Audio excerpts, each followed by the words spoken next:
국민의 안전과 행복을 위한 매뉴얼. 생활 속 위기 상황에 대처하는 노하우 대공개. 안전한 대한민국이 되는 그날까지 우리 가족 안전백서가 함께합니다. 관악산 2014년 9월 20일. 주말을 맞아 산을 찾은 안모 씨. 등산은 피로를 말끔히 씻어줄 그만의 스트레스 해소 방법이었습니다. 갑작스러운 사고로 발목을 심하게 다쳐 극심한 고통을 호소했는데요. 도대체 그에게 무슨 일이 있었던 걸까요? 실족 사고 때문입니다. 실족 사고요? 하산 중에 실족을 하셔서 난 사고입니다. 땅이 평평한 게 아닌데 낙엽으로 이렇게 가려져 있다 보니까 발을 잘못 디뎌서 넘어져가지고 실족하는 경우가 많이 있습니다. 실족 사고는 산의 높이와 관계없이 어디서나 자주 발생하는데요. 더위가 물러가면서 산을 찾는 분들이 많아지고 있습니다. 그만큼 사고도 조심해야 할 때인데요. 가을철 산악사고 중에는 추락, 실족 사고가 전체의 40%를 차지하고 있습니다. 이런 사고가 자주 일어나는 이유는 무엇일까요? 그 어느 때보다 가을철에 집중되는 실족 추락 사고. 시원한 바람이 부는 이 시기에 실족 추락 사고가 많이 발생하는데 특별한 이유가 있는 건가요? 가을에는 밤낮의 기온차가 크기 때문에 습기를 머금은 낙엽에 미끄러지는 경우가 많고요. 낮의 길이가 점점 짧아지기 때문에 하산 시간을 놓쳐서 급히 내려오다가 사고로 이어지는 경우도 많이 있습니다. 실족이나 추락 사고는 일반적으로 등산할 때보다 하산할 때 많이 발생합니다. 네, 산에 오를 때는 긴장하고 주위에서 오르지만 내려올 때는 긴장도 풀리고 또 체력이 소진돼서 다리가 풀려서 사고가 많이 발생하고 있습니다. 특히 음주 산행은 균형 감각과 판단력이 흐려져서 곧바로 사고로 이어질 수 있습니다.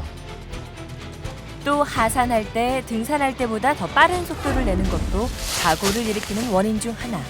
빨리 가려고 서두르다가 넘어져서 크게 다치는 경우가 많습니다. 또 다른 원인은 바로 이 나무뿌리인데요. 등산 후 중간에 있는 이런 나무뿌리에 걸리거나 또 밟았다 미끄러져서 다치는 경우가 많습니다. 미리 시야를 확보해서 실족할 수 있는 장애물은 피하는 것이 안전하겠습니다.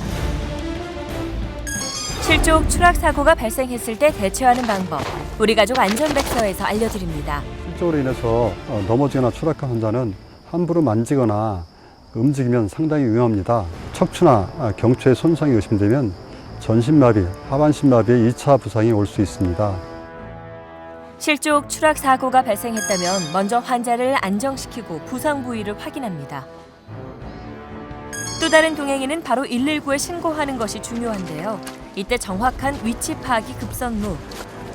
등산로 곳곳에 있는 위치 표지판을 찾아 보유 번호를 확인해 119에 신고할 때 말하면 산악 구조대원들이 정확한 사고 지점을 찾아 신속하게 환자를 구조할 수 있습니다. 만약에 혼자서 산행을 하다 이런 사고를 당했다면 어떻게 대처해야 생명을 지킬 수 있을까요? 혼자 산행을 하다가 사고가 발생하면 전화를 할 수 없는 경우에는 돌이나 나무를 두드려서 나의 위치를 알리고 또 주변 사람들에게 소리를 질러서 사람 살려요! 구조 요청을 받으면 되고, 그리고 혼자 산행하는 것보다 2인 이상 그룹을 지어서 산행하는 것이 보다 안전할 수 있습니다. 모처럼 등산을 떠난 두 친구. 등산복에 배낭, 등산화, 머리부터 발끝까지 완벽하게 준비했는데요. 드디어 정상에 오른 두 사람. 탁 트인 풍경과 정상에 올랐다는 쾌감에 들떴습니다. 풍경 감상에 빠져있는 친구에게 평소처럼 장난을 걸었는데 중심을 잃고 결국 둘 다 추락하고 말았는데요. 잠시 후 한 친구는 크게 다치지 않고 곧 일어났지만 다른 한 친구는 일어나지 못했습니다. 어떻게 된 일일까요?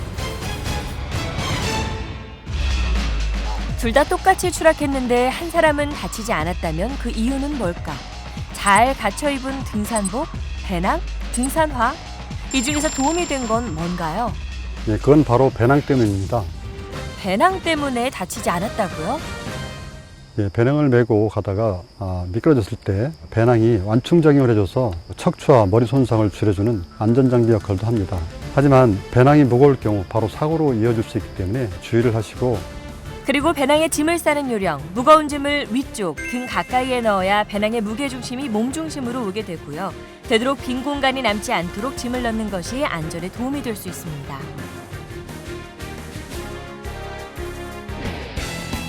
이 밖에도 등산객을 위협하는 사고가 많이 일어나고 있습니다. 등산객들 사이에도 셀카봉 열풍이 불었는데요. 절경을 배경으로 사진 찍기에 집중하다 뒤를 살피지 못해 실족 추락하는 사고가 일어나고 있습니다. 아차하는 순간 생사의 갈림길에 놓일 수 있는 만큼 주의가 필요합니다. 그리고 심장이나 호흡기 질환 등 평소 앓고 있던 개인 질병으로 인해 사고가 일어날 수 있으니 등산하기 전 몸 상태를 점검해야 하고요. 또 등산할 때 정해진 등산로가 아닌 샛길로 들어가 도토리 등을 줍다가 실족사를 당하는 경우가 많습니다. 등산할 땐 정해진 탐방로를 이용하는 것 잊지 마세요. 등산 인구 1,800만 시대. 무엇보다 스스로 안전의식을 가지는 것이 중요합니다. 등산에 적합한 복장을 하고 비상약품은 꼭 챙기고 산행 전에 기상 확인, 또 날이 어두워지기 전에 미리 하산하는 것이 안전을 지키는 지름길입니다.